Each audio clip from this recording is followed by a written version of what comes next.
Bismillahirrahmanirrahim. Assalamualaikum warahmatullahi wabarakatuh. Alhamdulillah. Alhamdulillahilladzi hadana lihada wa ma kunna linahtadiya laula an hadana Allah.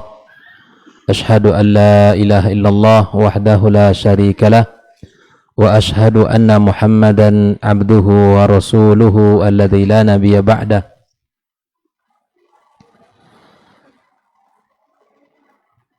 Qala ta'ala ya ayyuhalladzina amanu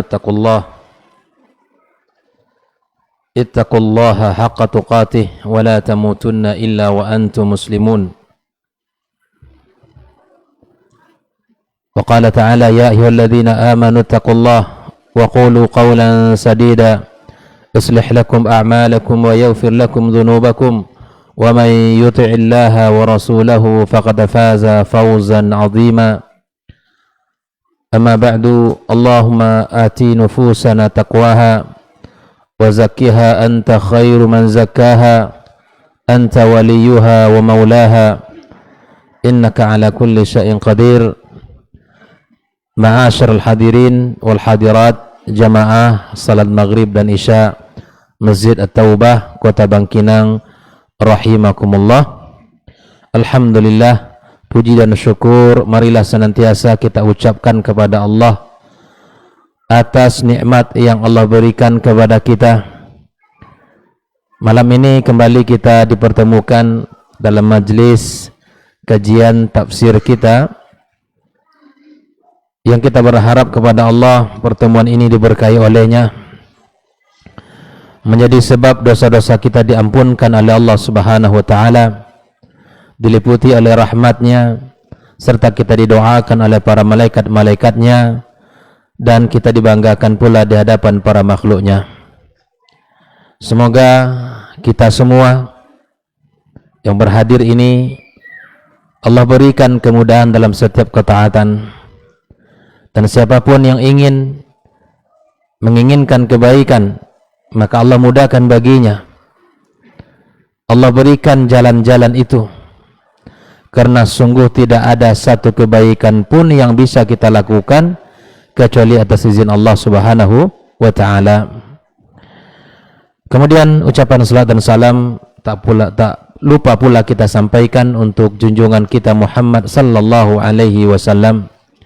Mudah-mudahan dengan memperbanyak salawat kepadanya, kita termasuk orang-orang yang mencintainya dengan cinta yang sejati, mengikutinya dengan sebenar-benarnya, dan kita berharap pula mendapatkan syafaatnya pada hari yauma la yanfa'u malun wala banun illa man atallaha biqalbin salim.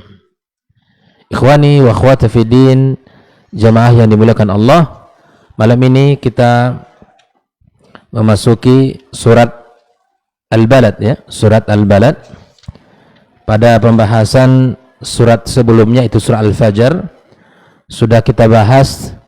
Terakhir pembahasan tentang surah Al-Fajr adalah pandangan orang-orang kafir terhadap harta. Dijelaskan di akhir surat itu tentang kondisi dan keadaan mereka apabila Allah uji mereka dengan kenikmatan. Mereka mengatakan Allah sedang memuliakan mereka. Tapi apabila diberikan ujian kesulitan, mereka mengira Allah sedang menghinakan mereka. Cara pandang terhadap harta bahwa itu adalah tanda kemuliaan, itu cara pandang orang kafir. Menjadikan harta sebagai barometer kemuliaan dalam kehidupan, maka itulah cara pandang orang kafir. Sehingga Allah jelaskan sebab-sebab di mana mereka dimasukkan Allah ke dalam neraka jahanam.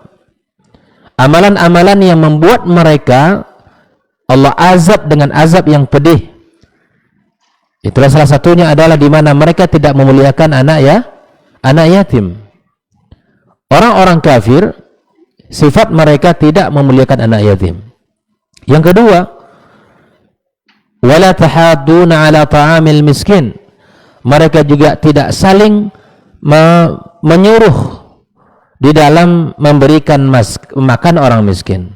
Di orang yang tidak peduli kepada orang miskin, itu sifat orang kafir. Kemudian mereka juga memakan harta warisan dengan zalim. Harta warisan dengan zalim. Mereka campur adukkan antara yang halal dengan yang haram. Kemudian amalan mereka yang berikutnya adalah mencintai harta yang melampaui batas. Wa tuhibbunal mala hubban jamma. Mencintai harta itu fitrah. Gitu. Sesuatu yang boleh. Tapi pada orang kafir, mencintai harta itu melebihi dari segala-galanya, melampaui batas dalam mencintai harta. Karena Allah sudah sebutkan dalam ayat yang lain bahwa zuyyina lin-nasi hubbus syahawati minan nisa'i wal banin wal qanatiril muqantarah minadh dhahabi wal fidda wal khailil musawwamah. Itu seluruhnya gambaran tentang nikmat dunia yang telah Allah jadikan indah di hati manusia. Mencintai istri itu fitrah, mencintai anak keturunan adalah fitrah, sesuatu yang ada dalam jiwa kita. Bahkan mencintai harta benda itu fitrah. Tapi dalam orang beriman ada batasan sehingga kita tidak melampaui batas dalam mencintai harta itu. Orang kafir Allah sebutkan di sini sifat mereka, ya, wa tuhibbunal mala hubban jamma. Bahkan ada di antara mereka itu ya saling berperang untuk mendapatkan harta bendanya. Inilah ending daripada surat Al-Fajr. Lalu kemudian Allah sebutkan setelahnya orang-orang yang penuh dengan keimanan kepada Allah Subhanahu wa taala, ya ayyatuhan nafsul mutmainnah irji'i ila rabbiki radiyatan mardiyah. Orang-orang yang jiwanya beriman kepada Allah, ya, dengan penuh dengan ketaatan kepadanya, maka disuruh oleh Allah untuk kembali dengan keadaan dia diridai Allah Subhanahu wa taala. Ya. Maka orang yang diridai Allah endingnya adalah surga. Fadkhuli fi ibadi wadkhuli jannati. Nah, inilah surah Al-Fajr. Nah, ada kaitan yang disebutkan oleh para ulama antara surat Al-Fajr ini dengan surat Al-Balad. Ya. Surat Al-Balad ada kaitannya. Kalau dalam ilmu ulumul Quran disebut dengan munasabat, korelasinya. Di dalam surat Al-Fajr Allah sebutkan amalan-amalan orang kafir yang menyebabkan mereka masuk neraka. Di dalam surat Al-Balad Allah sebutkan pula amalan-amalan orang beriman yang menyebabkan mereka masuk ke dalam surga Allah Subhanahu wa taala, yang sangat bertentangan, yang sangat berlawanan dengan amalan orang kafir. Di antaranya adalah firman Allah Subhanahu wa taala yang menjadikan ada hubungan antara surat Al-Balad dengan surat Al-Fajr, ayat yang ke-13. Di antara sifat orang-orang yang beriman itu adalah fakku raqabah. Ya, dia salah satu amalannya adalah membebaskan budak. Walaupun budak hari ini tidak ada lagi dalam agama kita, tapi hukumnya tidak pernah mansuh, tidak pernah hilang. Ya. Hukum perbudakan di dalam Islam tetap ada, bahkan terus dibahas dalam kitab-kitab fikih. Tapi walaupun perbudakan itu tidak ada lagi realnya dalam, ya nggak ada kan budak kan? Ada budak Melayu ada kan? Maksudnya perbudakan gitu, hamba sahaya itu tidak ada lagi hari ini. Orang sudah merdeka. Tapi di antara ciri-ciri mereka orang beriman, ketika mereka dulu ya hidup di masa yang ada perbudakan, mereka fakku raqabah. Abu Bakar As-Siddiq radhiyallahu taala anhu, bagaimana dia membebaskan banyak sekali dari para sahabat yang di masa itu. Ya, bagaimana Bilal bin Rabah dibebaskan, dibeli kemudian dibebaskan, dan itu adalah amalan yang sangat luar biasa. Kemudian au it'amun fi yaumin dzi masghabah, memberikan makan pada masa-masa ya penuh dengan kelaparan. Memberikan makan itu luar biasa. Memberikan makan itu adalah Memberikan makan itu adalah amalan yang sangat mulia di sisi Allah Subhanahu wa taala. Maka salah satu amalan yang menyebabkan masuk ke surga adalah memberikan makan kepada orang-orang yang sedang kelaparan. Bahkan Nabi kita SAW mengatakan bahwa ketika kita it'amut ta'am wa absus salam, maka kita akan masuk surga dengan selamat. Pernah dengar hadis itu kan? Di antara karakter atau ciri orang-orang yang masuk surga dengan mudah dan selamat, di antaranya adalah ifsya'us salam, menebar salam di antara kita sesama kaum muslimin, wa it'amut ta'am, dan memberikan makan kepada siapapun dari kaum muslimin yang membutuhkan, dari orang susah, kepada sahabat-sahabatnya. Wasallu bil laili wan nasu niyam tadkhulul jannata bisalam. Di saat orang tidur, maka dia bangun salat, dan ini amalan-amalan yang bisa mengantarkan kepada ridha Allah Subhanahu wa taala, dan kemudian dia akan masuk ke dalam surga. Kemudian yatiman dza maqrabah atau miskinan dza matrabah. Ikhwani wa akhwati fi din, inilah kaitannya. Baik, surat Al-Balad menurut para ulama adalah surat Makkiyah bil ittifaq.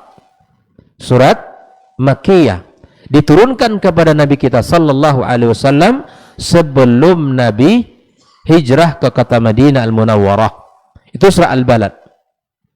Nah, dia ini di antara namanya adalah surat, di samping surat Al-Balad, nama lain dari surat ini adalah surat La Uqsimu, yang diambil dari ayat pertama dari surat ini.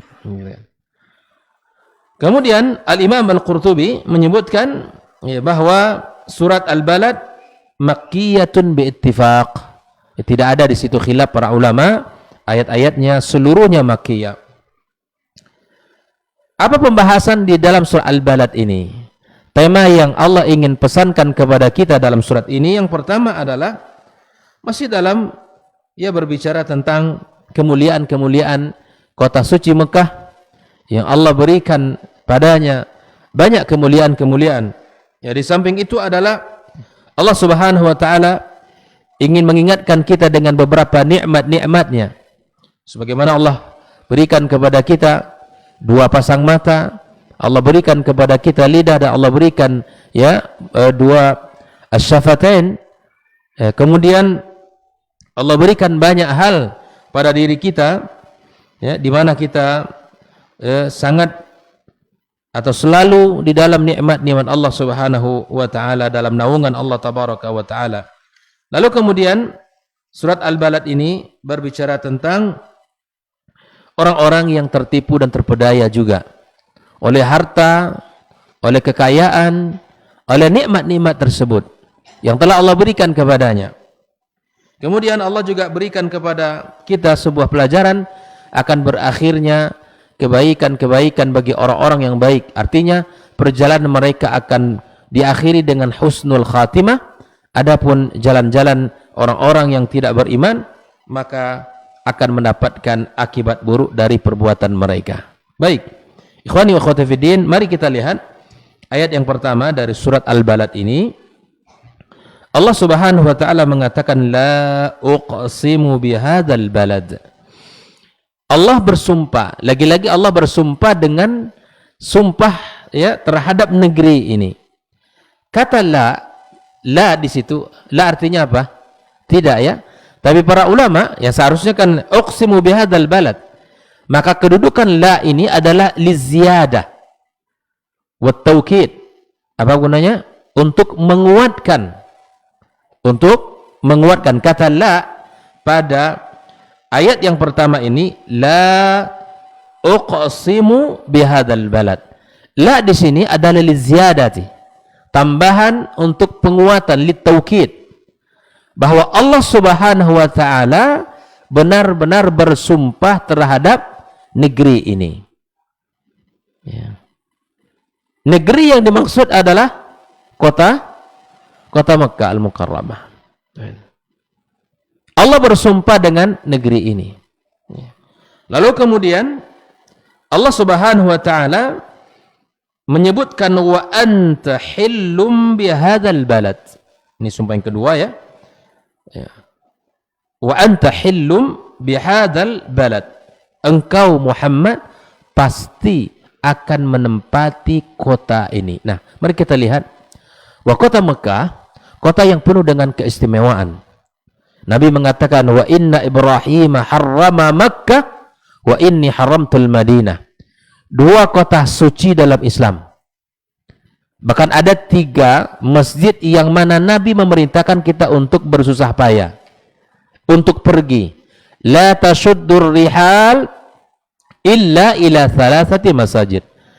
Kita ini kata Nabi tidak boleh kita pergi bersusah payah, ya, menghabiskan uang ya begitu banyak kecuali untuk mendatangi 3 masjid ini. Boleh kita nabung nih dari sekarang, boleh kita habiskan uang. Jadi kalau kita berangkat haji, berangkat umroh, nah, umroh hari ini kan lumayan ya, di angka di atas 30.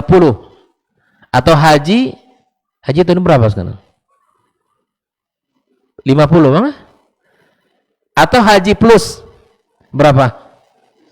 100? Kalau haji furoda lebih lagi kan? Sampai 250 juta. Itu dianggap mengamburkan uang enggak tuh? Tidak. Berapapun biaya yang kita keluarkan untuk mendatangi kota suci Mekah dan berkunjung ke kota Madinah, itu tidak dianggap kita mengamburkan uang. Jelas ya? Jadi jangan dihitung-hitung itu. Ini terkadang suka menghitung. Karena dia tahu keutamaan sholat di Masjid Haram Mekah. Dan keutamaan sholat di Masjid Nabawi. Di Masjid Nabawi itu 1000 kali sholat. Bi alfi salatin fi masiwa. Di Mekah, bi mi'ati alfi salatin. 100.000 kali sholat. Subhanallah. Uang yang kita keluarkan 50 juta, 60 juta, bahkan 200 juta itu tidak sebanding dengan pahala yang Allah sediakan. Dengan dosa yang Allah ampunkan. Apalagi umrah. Al-umratu ila al-umrati kafaratu lima bainahuma. Umrah kemarin sebelum Covid. Ya, 2020 awal atau 2019 akhir misalnya. Sekarang ada rezeki berangkat, dia umrah. Antara 2019 dengan 2022 ini umroh dia. Kalau ada dosa yang ia lakukan antara kedua itu, apa kata Nabi? Kafarah. Tidak sebanding dengan ampunan, dengan pahala yang Allah berikan itu. Ya, sering sampaikan kepada jamaah, jangan diingat-ingat uang 30 juta itu. Ya, kalau ada permasalahan dalam perjalanan yang kurang, ya mungkin terlambat makan, kemudian ya, tempat yang kurang, ya tidak sesuai dengan bayangan, udah tinggalkan itu dunia semua itu sudah. Fokus saja ibadah. Kita bisa ke Raudhah, berdoa di sana. Berapa kali sholat yang bisa kita lakukan di sana? Belum sholat wajib, ditambah dengan sholat-sholat sunnah. Setiap 5 waktu ada sholat jenazah. Orang yang sholat jenazah falahu qirat. 1 qirat itu sama dengan ya 1 bukit Uhud pahalanya. Itu penjelasan hadis Nabi SAW. Belum lagi kita bisa datang ke Masjid Quba, ya, masjid yang pertama dibangun oleh Nabi SAW, yang salat di situ saja seperti pahala umrah. Dia belum umrah, tapi sudah mendapatkan pahala umrah. Ya Allah. Keharaman kota Madinah itu berkat doa Nabi SAW. Dan keharaman kota Mekah berkat doa Nabi Ibrahim alaihissalam. Makanya subhanallah, 2 kota ini ya kota yang diberkahi oleh Allah Subhanahu wa taala. Masjid yang ketiga adalah Masjid Aqsa di Palestina. Nah, artinya inilah yang mesti kita, ya, kalau kita ada uang boleh kita ke sana ya. Misalnya ada yang ada program umroh ke Palestina, daftar cepat. Daftar cepat. Mudah-mudahan bisa berangkat ke sana, dan di sana salatnya 500 kali salat jika dibandingkan tempat lain. Di Madinah berapa tadi? 1000. Di Masjid Mekah dia 100.000. Ya, termasuk di Masjid Taubah nih, 100.000 kali salat di sini. Di sana cukup dua rakaat saja. 100.000 kali salat itu berapa usia kita itu menghabiskan untuk mencapai jumlah segitu itu. Jadi nggak perlu diingat-ingat itu uang yang segitu tuh. Ya. Dan itu adalah harta yang berkah karena kita belanjakan di jalan Allah. Kan harta yang berkah itu kan begitu. Keberkahan itu yang kita carikan, bukan pada jumlahnya saja. Banyak harta tapi kita lalai kepada Allah, apa gunanya? Tapi harta yang kita dapatkan itu Allah mudahkan kita untuk membelanjakan di jalan Allah, di jalan ketaatan, di jalan kebaikan-kebaikan. Nah, inilah yang harus kita ingat bersama. Maka kota Mekah memiliki keistimewaan ibadah di sana. Begitupun jangan kita berniat untuk melakukan hal-hal yang dibenci Allah di sana. Ya, hal-hal yang dibenci Allah Subhanahu wa taala di sana. Apalagi sekarang kan kalau ke Raudhah itu kita diatur jamnya kan. Baru yang pulang umroh tahu ini. Diatur jamnya tidak seperti dulu. Alhamdulillah lebih nyaman dan lebih teratur gitu. Kita bisa duduk berdoa lama. Kalau dulu baru takbir dari dia dorong-dorong sama orang, nah cepat gitu kan. Kami juga ingin berdoa. Nah ini alhamdulillah kulli hal. Begitu juga di Al-Mataf, di tempat kita bertawaf ya, sangat mudah bagi kita hari ini.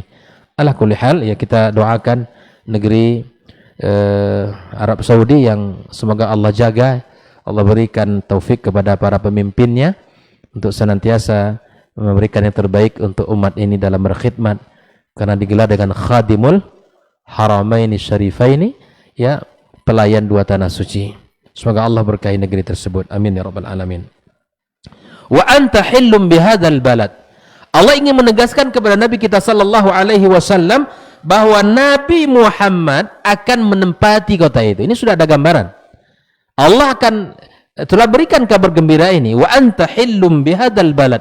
Meskipun dia telah diusir dari tempat lahirnya.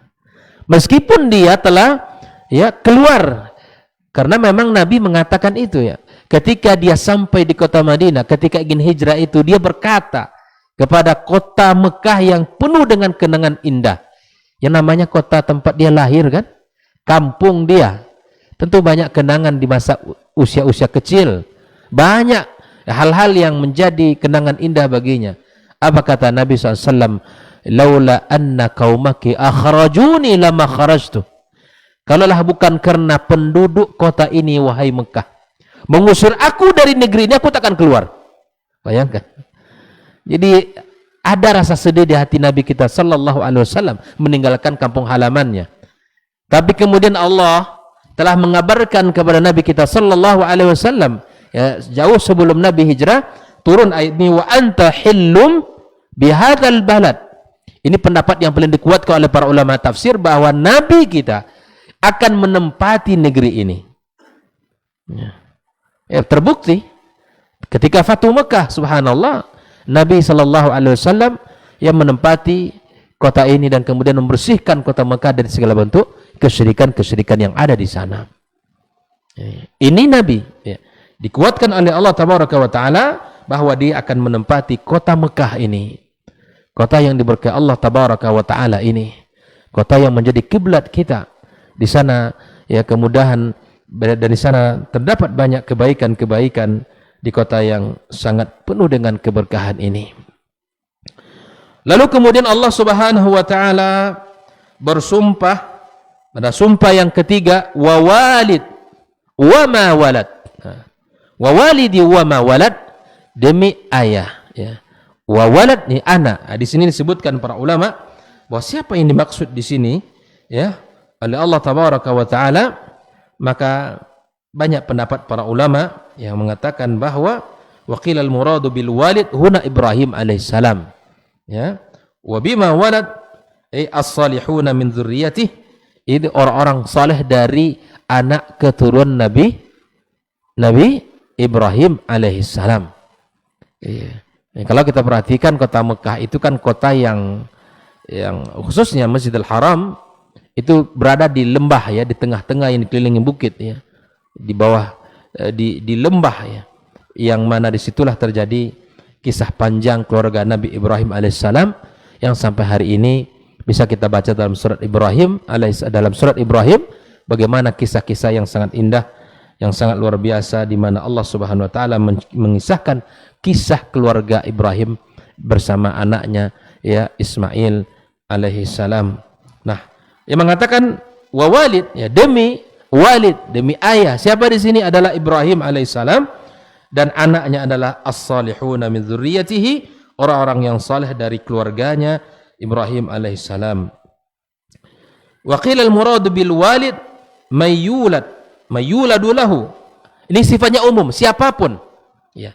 Siapapun yang mendapatkan anak, siapapun yang diberi rezeki anak oleh Allah Subhanahu wa taala, Allah bersumpah. Maka subhanallah, tentang anak dan ayah ya, Allah bersumpah. Dan ini menunjukkan bahwa betapa kita ketika Syekh Shalih Al-Utsaimin mengatakan tidak ada ketika Allah bersumpah pada makhluknya kecuali makhluk itu memiliki keagungan tertentu dan kemuliaan. Allah bersumpah ya, wa walid ya, wa ma walad. Allah bersumpah dengan ayah, dengan anak. Maka ini menunjukkan betapa pentingnya kita di dalam memahami ayat ini, bahwa kita punya tanggung jawab yang besar terhadap anak dan keturunan kita. Ya, Allah bersumpah dengan ayah dan Allah bersumpah juga dengan anak.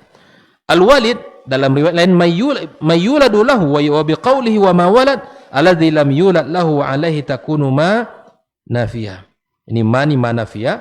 Jadi Allah bersumpah dengan ayah dan anak. Pendapat pertama, Ibrahim alaihissalam itu orang tua. Kemudian walad adalah orang-orang yang saleh dari keturunan Nabi Ibrahim alaihissalam. Dan ada yang mengatakan bahwa al-murad bil walid mayyuladu lahu, ya, yang memberikan atau yang diberikan anak padanya, wa ma walad alladzi lam yuladu lahu wa alaihi takunu ma nafiyah di sini. Baik ikhwani, sedikit bahwa Allah bersumpah di awal ini dengan 4 ya, dengan 4 sumpah, dan sekali lagi ini adalah menunjukkan memiliki kedudukan dan keagungan yang mulia pada kota Mekah. Kemudian pada tempat di mana Nabi SAW ya bersumpah bahwa dia akan menempati kota Mekah, dan Allah bersumpah dengan ayah, Allah bersumpah dengan anak. Lalu Allah gambarkan tentang kondisi dan keadaan manusia. Laqad khalaqnal insana fi kabad. Allah gambarkan sifat karakter manusia di mana Allah ciptakan manusia dalam keadaan susah payah. Memang susah payah ya. Manusia ini perlu dengan perjuangan. Mulai dari lahir saja susah, gitu kan? Mulai dari lahir saja susah ya. Kemudian nanti kita dipotong bagian daripada ari-ari, kemudian kita semuanya perlu perjuangan. Sejak kecil sampai besar ada kesusahan-kesusahan yang kita dapatkan, yang kita temukan. Dan itu adalah kondisi manusia, ya, kondisi manusia. Mari kita lihat bagaimana para ulama menafsirkan ayat ini, bahwa wal ma'na laqad khalaqnal insana li hadzal syada'idi wal alam. Orang-orang itu diciptakan Allah dalam kondisi sulit, baik itu laki-laki maupun perempuan, kecil maupun tua. Ya. Orang kafir, orang beriman sama. Karena sifatnya memang manusia ketika di dunia ini sulit. Tidak ada orang yang namanya tidak menghadapi kesulitan. Tidak ada itu orang yang tidak mengalami kesusah payahan. Pasti dia akan menghadapi cobaan-cobaannya. Tetapi di dalam menghadapi cobaan, orang beriman punya panduan. Orang beriman ketika diuji oleh Allah, dia bisa mengontrol dirinya. Orang beriman kalau diuji oleh Allah, dia bisa bersabar. Dan itu kebaikan yang pulang kembali kepadanya. Ketika Allah uji dengan nikmat, maka dia bersyukur, itu pun lebih baik baginya. Jadi karakter manusia di dunia ini penuh dengan kesusahan, penuh dengan kesulitan. Asyada'id wal alam, Itu adalah karakter hidup di dunia. Jadi kalau ada orang yang ingin senang-senang saja di dunia, ingin tidak ada masalah, pindah cepat dari dunia. Hal ini diungkapkan oleh Imam Ahmad Ibn Hanbal. Ya. Ketika ada salah seorang laki-laki bertanya, ya Imam, ya Aba Abdillah, mata yajidu al-mar'u ar-raha? Ya. Mata yajidu al-mar'u ar-raha? Kapan seseorang itu mendapatkan ya kesenangan, mendapatkan manusia itu kapan istirahatnya gitu kan? Kapan istirahatnya? Maka Imam Ahmad mengatakan awwala qadamin yadha'aha fil jannah. Pertama kali menginjakkan kaki ke dalam surga, disitulah istirahat yang sebenarnya. Jadi di dunia ini tidak ada istirahatnya. Tidak ada yang namanya tidak mendapatkan ujian dan cobaan. Maka orang beriman, dia faham ini, maka dia bisa melewati dengan baik. Kita dengarkan azan.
Bismillahirrahmanirrahim. Kita lanjutkan.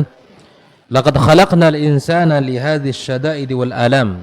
Artinya bahwa telah kami ciptakan manusia dalam kondisi sulit, dalam kondisi yang sangat penuh dengan kesusahan, kepayahan dalam menghadapi kehidupan. Allati hiya min tabi'ati hadhil hayatid dunya.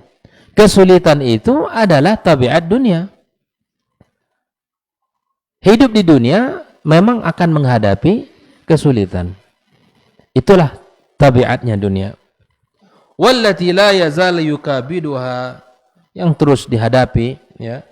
Wa yatafa'alu ma'aha hatta tantahi hayatah, sampai berakhir kehidupannya di dunia ini. Ya. Sejauh mana kita mampu untuk menghadapi itu? Bagaimana kita menghadapi setiap ujian yang Allah berikan? Wala farqa fi dzalika baina ghaniyin wa faqir. Tidak ada perbedaan, semuanya akan ada. Jangan dikira orang kaya nggak ada kesulitan, ada kesulitan mereka. Kan fitnah harta lain lagi. Ya, dari fitnah kesulitan berbeda lagi. Orang yang diberi harta oleh Allah, fitnahnya berbeda dengan fitnahnya orang yang tidak diberi harta yang banyak seperti orang kaya. Jadi jangan dikira enak saja menjadi orang kaya itu. Banyak kesusahannya, banyak cobaannya. Bahkan di hari kiamat kelak banyak pertanggungjawabannya. Orang fakir nggak ada yang harus dipertanggungjawabkan di hadapan Allah, sehingga dia masuk surga 500 tahun lebih dulu dari orang-orang kaya. Karena orang kaya banyak yang harus dipertanggungjawabkan. Dari mana harta itu didapatkan? Kemana dibelanjakan? Ya. Berat itu berat. Makanya subhanallah, begitulah seorang mukmin harus memandang. Dia tidak mudah untuk mendapatkan harta dengan cara apa saja, kecuali dia harus berusaha untuk mendapatkan harta dengan cara yang halal.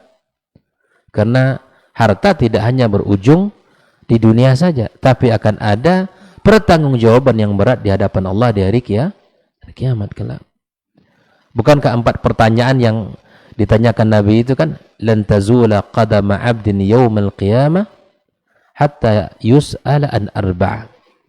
Tak akan bergeser kaki kita sampai pertanyaan-pertanyaan itu selesai dijawab. Salah satunya ya tentang harta.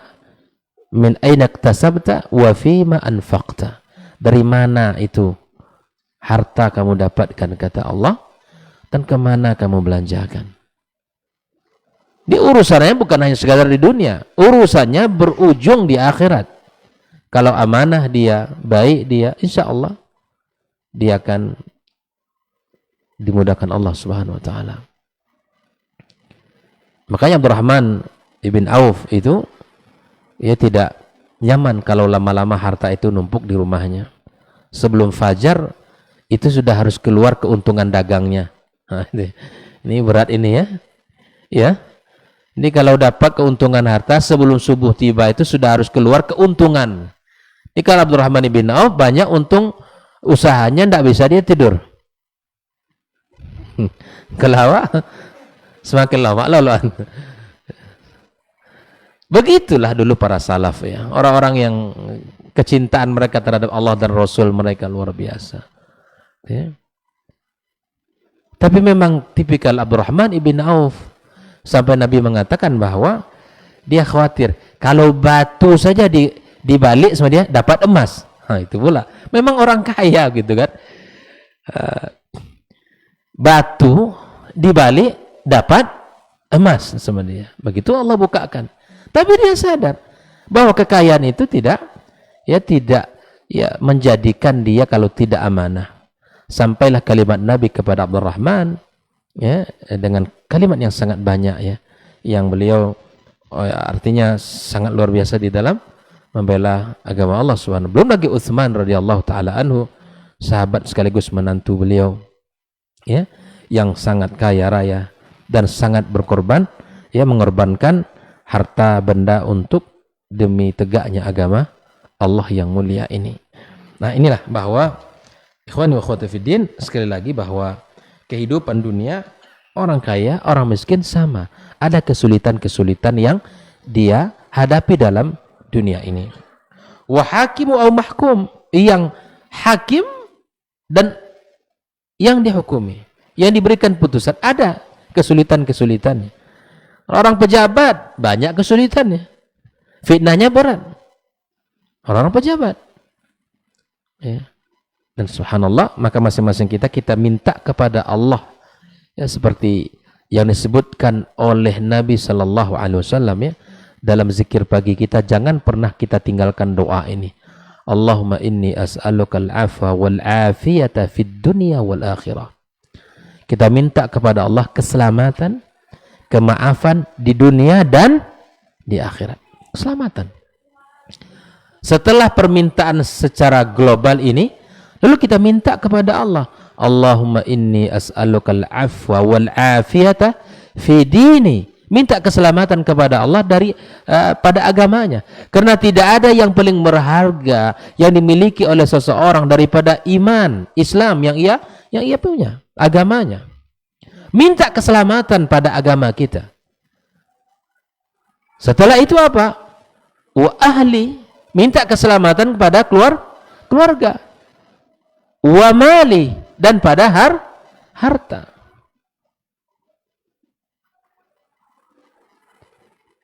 Allah mastur aurati, kita minta juga kepada Allah keselamatan pada aurat kita. Baik itu aurat secara zahir yang nampak sama orang, aurat laki-laki dari sampai lutut, itu dijaga itu, jangan disampai. Kalau ada di antara ikhwah kita yang suka main futsal, main bola, silakan pakai training atau celana yang tidak menyingkapkan auratnya. Main bola, apapun olahraga namanya, silakan tutup auratnya.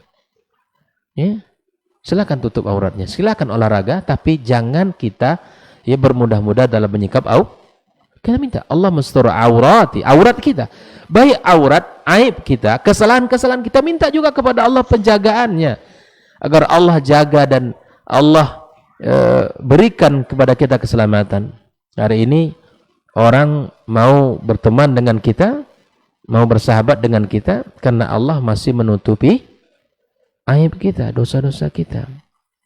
Kalaulah dosa itu mengeluarkan aroma yang busuk, maka kemudian bisa jadi orang tidak akan mau bersahabat dengan kita karena banyaknya dosa yang kita miliki.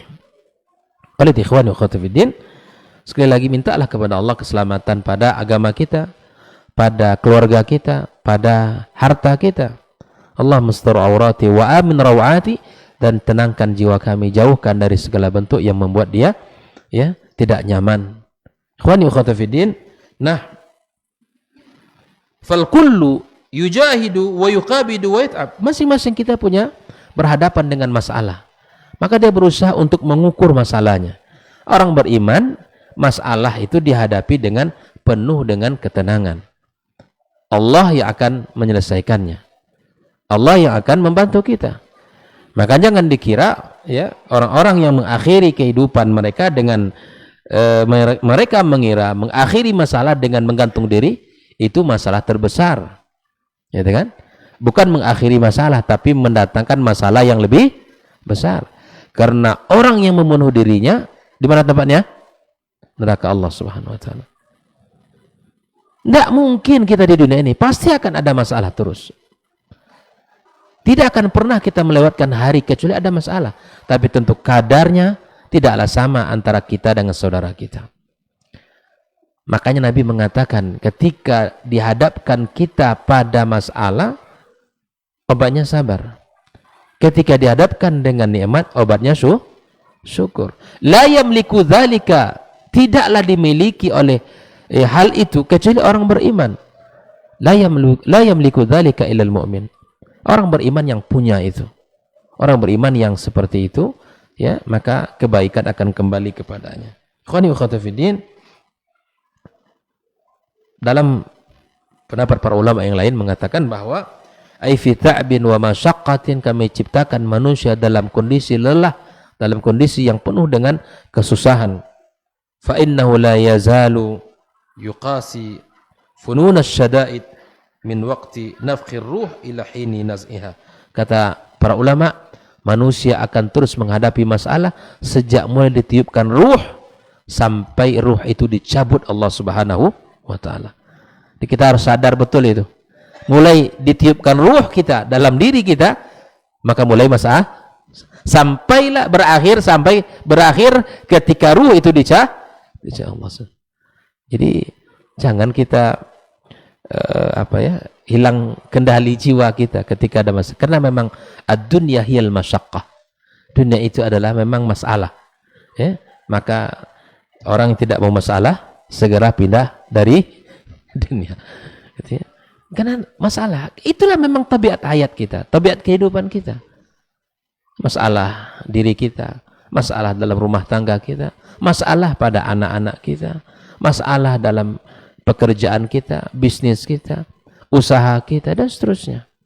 Maka mukmin tidak boleh dia lepas dari ya jalan-jalan yang dari Allah Tabaraka wa Ta'ala. Tetap dia berusaha di jalan kebaikan dan keimanan. Walaupun cobaan terus mendera dia, menempa dia, terus kesulitan-kesulitan itu dihadapi. Tapi Allah tidak akan memberikan sesuatu kepada seseorang kecuali orang itu sanggup untuk menghadapi. Allah tak akan berikan ujian kecuali hamba itu sanggup untuk menghadapi ujian tersebut. Maka mintalah kepada Allah SWT takdir yang baik. Mintalah kepada Allah kemudahan di dalam menghadapi segala ujian dan cobaan. Dan kita minta kepada Allah di saat kita mendapatkan ujian, kita dibimbing olehnya, dan kita mendapatkan pahala-pahala dari ujian-ujian yang kita dapatkan tersebut. Semoga Allah berkahi pertemuan kita. Wa sallallahu ala nabiyyina Muhammadin wa sallam. Wa subhanakallahumma bihamdika asyhadu an la ilaha illa anta astaghfiruka wa atubu ilaik. Naam.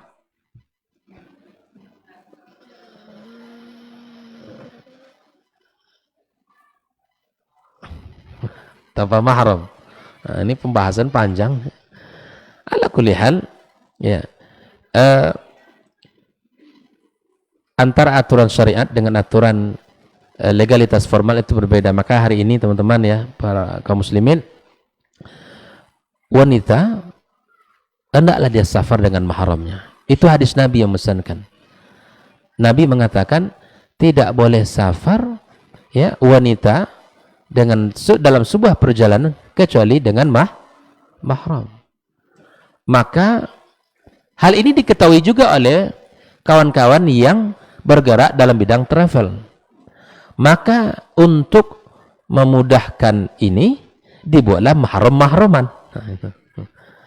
Ini tapi saya kan kalau yang mengelola travelnya itu insyaallah paham dengan agama, maka dia tidak akan buat itu. Ya. Dia akan dibuatkan surat pernyataan mahram. Karena memang pemerintah Arab Saudi tidak akan memberikan visa kecuali ada mahram. Orang Indonesia ini pintar. Indonesia ini apa yang tidak bisa dibuat? Maka dibuatlah mahraman. Beda dengan mahram-mahraman itu. Itu mahramnya ketika mau umroh saja. Nah, itu. Ini tentu tidak dibenarkan dalam syariat kita ya. Nanti ditaruh pula sekamar lagi. La haula wala quwata illa billah. Ini entah siapa, entah dari mana, entah bini orang, entah anak gadis orang. Karena dalam administrasinya bermahram kepada si fulan, maka ditaruh pula la haula wala quwata illa billah. Ini musibah ya. Maka sekali lagi, kalau ada di antara kita semua yang ingin berangkat umroh, maka carilah mahramnya. Atau ada anak gadis kita atau istri kita, jangan disuruh dia pergi. Ya, bunda aja lalu berangkat umrohnya. Nah, jangan. Justru kita harus berangkat bawa dia gitu kan. Nanti wabuk mahram di travel dulunya kan. Jangan, enggak boleh ya. Jangan. Anak gadis kita atau istri kita, keluarga kita, dampingi dia berangkat. Jadikan kita sebagai mahramnya ya.